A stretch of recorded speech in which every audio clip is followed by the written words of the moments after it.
সাবেক প্রধানমন্ত্রী শেখ হাসিনার সবশেষ অবস্থান সম্পর্কে ধারণা নেই অন্তর্বর্তী সরকারের বলে মন্তব্য করেছেন পররাষ্ট্র উপদেষ্টা তৌহিদ হোসেন। তিনি বলেন, তার অবস্থান জানতে ভারত ও সংযুক্ত আরব আমিরাতে খোঁজ নেওয়া হচ্ছে।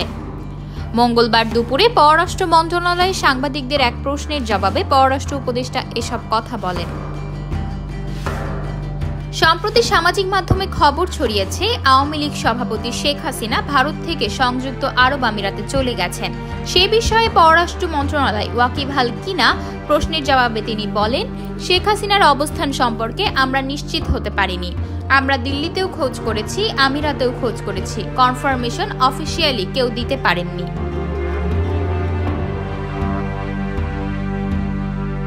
তবে আপনারা যেমনটি দেখেছেন, আমরাও দেখেছি উনি আজমানে সম্ভবত গেছেন, কিন্তু সেটা রিকনফার্মেশনের চেষ্টা করেও আমরা সফল হইনি।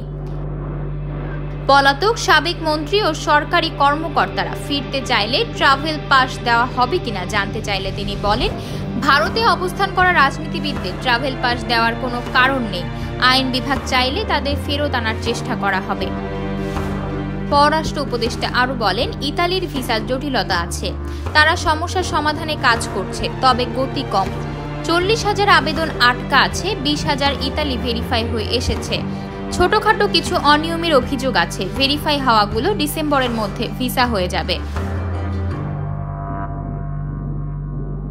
তিনি আরও বলেন, লেবাননে থাকা বাংলাদেশিদের জন্য আমরা IOM এর কাছে বিশেষ ফ্লাইটের জন্য যোগাযোগ করেছি, কিন্তু বৈরুতের বিমানবন্দরে ঝামেলার কারণে এখনও ফেরত আনা সম্ভব হচ্ছে না, তবে চেষ্টা চালানো হচ্ছে।